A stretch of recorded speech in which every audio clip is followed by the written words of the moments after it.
Hello, students. How are you all? Hope you all must be fine and must be staying safe at home. Now, today, the chapter what we are going to start that is Albert Einstein at School. That is written by Patrick Pringle. If we talk about this, the main character or the protagonist of this chapter, Albert Einstein. So, Albert was born on 1879 and is considered as the greatest theory physicist. His main contribution to physics was the theory of relativity. This lead to a massive revolution in physics. जो उनकी main theory थी relativity के ऊपर, it was a revolution and due to this he considered as the father of modern physics. He worked as a professor at the Berlin academy of science in Germany, but later he became a citizen of the US. वो शुरू में तो Berlin में एक professor के रूप में उन्होंने काम किया आइंस्टाइन ने, और उसके बाद में वो यूएस के सिटीज़न हो गए. He played major role in making the atom bomb. He received the 1921 Nobel prize in physics for his services to theoretical physics and especially for his discovery of the law of photoelectric effect. If we talk about like this chapter, so what is there exactly in this chapter? Albert Einstein hated the education he received. जिस तरह से उनको वो education दी जा रही थी, he did not like it. वो उसको बिल्कुल पसंद नहीं करते थे. He believed that learning fact is not education. उनका मानना ये था कि ये फैक्ट्स को सिंपल ऐसे ही लर्न कर लेना, डेट्स को ऐसे ही लर्न कर लेना कि ये वाला इवेंट कौन सी डेट को हुआ, ये वाला इवेंट कौन सी डेट को हुआ, this is not an education, and says that it's not facts that matter but ideas. उनका मानना ये था कि जो फैक्ट्स हैं, what we are learning from the books, it doesn't matter, but the thing what matters, that is your ideas. जो चीज़ सबसे ज़्यादा मैटर करती है वो है आपके ideas. he did not like studies, hated in school life, did not like the place where he lived. ना तो वो उस स्कूल को पसंद करते थे जहाँ उनको एजुकेशन मिली, और ना ही उस प्लेस को पसंद करते थे where exactly he lived during that time, उस ड्यूरेशन में जहाँ पर वो रहे. He just wanted to escape from everything, और उन दिनों में वो हर चीज़ से बच के निकल जाना चाहते थे. If we talk about the main characters of this chapter, so first of all Albert Einstein himself, mister Brown his history teacher, Yuri his friend, doctor Ernest Weil a neurospecialist, Mr. Koch, a mathematics teacher, and Elsa, his cousin sister. So, if we talk about now this chapter, so Albert's class was on the history teacher, on the history lesson. जो उनकी class थी जिस दिन वो पढ़ रहे थे, वो हिस्ट्री का लेसन पढ़ रहे थे. Mr. Brown asked Albert if the Persian defeated the French to Waterloo, and then his history teacher, उनके जो हिस्ट्री टीचर उन्होंने उससे पूछा कि भाई वो बताएं ज़रा ये जो पर्शियंस थे जब इन्होंने फ्रेंच लोगों को कब हराया वाटरलू में. Albert told him that he did not know and he must have forgotten. और एल्बर्ट का बड़ा फ्लैट सा एकदम से आंसर आता है कि उनको तो पता नहीं है और शायद हो सकता है वो भूल गए हों. दिस इरिटेटेड द टीचर, और उनका इस तरह का जवाब उसने टीचर को इरिटेट कर दिया. He asked Albert why. Albert replied that he did not see a point in learning dates. और एल्बर्ट का जवाब जब टीचर ने पूछा उनसे कि भाई ऐसा क्यों हो गया, why you forgot, then the answer came because that I don't think that there is any point in learning dates. मैंने कहा मुझे तो कोई ऐसा कोई पॉइंट लगता नहीं सिंपल इसमें डेट्स को लर्न करने में। One could learn them from the books और whenever he is needed he can see from the book. कि इसको देखने में क्या है, सिंपल जब भी ज़रूरत पड़े बुक से देख लो आप, इसको सिंपल याद करने की क्या ज़रूरत है। Ideas are more important than facts and figures.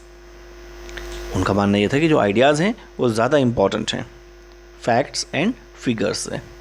The teacher attributed to Albert that he did not believe in education.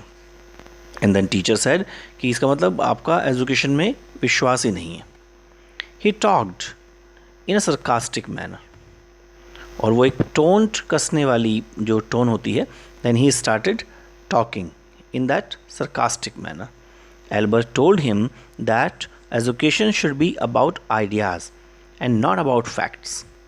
Then he said, Albert का कहना सिंपल फिर यही था कि जो एजुकेशन है वो आइडियाज़ के बारे में हो।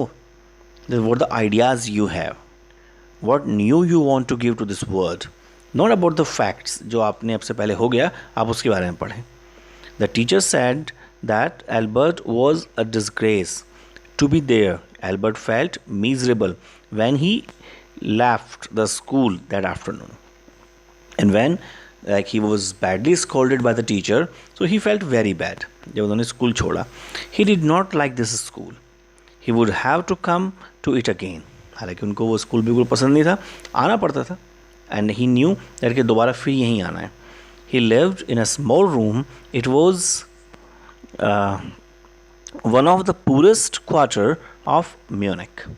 और जिस रूम में वो रहते थे वो म्यूनिक का बहुत गरीब स्थिति में एक क्वार्टर था। The landlady beat her children regularly.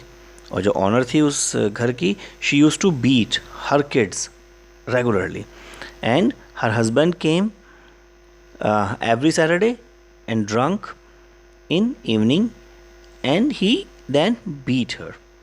और जो उसका हस्बैंड था लेडी का, he use to come every Saturday, वो हर सैटरडे आता and he use to be drunk, और वो शराब पी करके आता था, and then he use to beat her. तो it means the lady is beating to the children and the husband is beating to the wife. This was the life. He did not like the childrens crying every time. उसको भी Albert को भी बिल्कुल पसंद नहीं था कि बच्चे हमेशा ये रोते ही रहते हैं। He told these things to Yuri. उसने ये वाली बात अपने फ्रेंड यूरी के साथ में शेयर की। He hated the atmosphere of slum violence. उनको जो ये स्लम वायलेंस था, जो लोग आपस में ये छोटी जगहों पर ये लड़ते रहते थे जो कि झोपड़ी वाले, ही did not like that. Next time his cousin Elsa came to Munich, she told Albert that if he tried, he could pass the examination. अगर तो जो एल्सा है, then she comes and then she makes him understand that if he tries, अगर वो थोड़ा सा ध्यान लगा पढ़ ले, then definitely he can pass the examination. There were more after this now there were more stupid boys than him, and then she says कि आपसे भी ज़्यादा पागल लोग हैं या जो पढ़ाई में अच्छे नहीं हैं। Moreover, passing the examination was not difficult. कह रहे वो भी तो आराम से पास हो जाते हैं, तो एग्ज़ाम को पास करना इतना डिफ़िकल्ट नहीं है। It was simply just to be able to repeat in the examination. करना ही क्या है, सिंपल जो आपने एक बार पढ़ा है उसको जाके एग्जामिनेशन में रिपीट ही तो करना है। So like this was told by Elsa. ये एल्सा ने सिंपल उसको बताया फिर जा करके। And after this what happened that Elsa that he was not a good at learning things by heart, and then Albert says कि मैं चीज़ों को रट नहीं सकता सिंपल इस तरह से। Then he liked music as it gave him comfort. हालांकि उसको एल्बर्ट को म्यूज़िक बड़ा अच्छा लगता था because it use to give him comfort. Albert did not like to remain in school, और एल्बर्ट को सिंपल स्कूल में रहना बिल्कुल पसंद नहीं था। He met Yuri after 6 months वो यूरी से मिलते हैं सिंपल 6 महीने के बाद. ही हैड एन आइडिया, तभी वो उनकी मम्मी का आइडिया आता है. He told Yuri that if he had a medical certificate that he suffered from a nervous breakdown. तो उन्होंने सिंपल एक आइडिया दिया कि अगर मान लो सपोज कोई डॉक्टर एक मुझे सिंपल दिमाग की एक ऐसी बीमारी बता दे कि भाई इनकी जो नसें हैं they are not working in a proper way, तो he could get rid of the school. तो शायद हो सकता है कि मुझे इस स्कूल से छुटकारा मिल जाए. He asked Yuri if he had a doctor friend. तो वो यूरी से बहुत पूछते हैं दैट अगर आपका कोई डॉक्टर फ्रेंड है तो. Yuri told him that he had in doctor Ernest Weil. However Yuri told him that not to deceive him. हालांकि वो बताते हैं कि डॉक्टर अर्नेस्ट वेल हैं, आप एक बार उनसे मिल लो और उनको ज़्यादा झूठ बोलने की ज़रूरत नहीं है. आप जाके सिंपल बताओ भाई ये प्रॉब्लम है, I need only certificate. He must be frank with him because the doctor exactly was frank with Yuri. When Albert visited Dr. Ernest Weil, he had really come near a nervous breakdown. लेकिन जब doctor Ernest well मिलते हैं Yuri से तो वो बोलते हैं नहीं, आपको सच में नर्वस ब्रेकडाउन हो सकता है. Doctor Ernest issued him a certificate. Doctor उसको एक सर्टिफिकेट जो था वो उसकी नर्वस ब्रेकडाउन का वो इशू कर देते हैं. His fees were that he should serve Yuri with a meal. जब वो Albert wanted to give him the fee to the doctor, then he said, no need, you just treat. आप एक छोटी सी दावत कर देना यूरी की. Albert told Dr. Ernest about his future plans. और जो एल्बर्ट हैं वो फिर डॉक्टर को अपने फ्यूचर प्लान्स के बारे में बताते हैं that what exactly he is going to do. He would go to Milan. वो बताते हैं कि मैं मिलान जाऊंगा. He hope to get admission into an Italian college और इंस्टीट्यूशन. वहाँ से मैं सिंपल फिर एक एडमिशन ले लूँगा इटालियन कॉलेज में और या फिर किसी इंस्टीट्यूशन में. It was possible from the comments of the mathematics teacher. और ये संभव है क्योंकि उसके जो मैथमेटिक्स टीचर हैं एल्बर्ट आइंस्टाइन के, he likes him very much.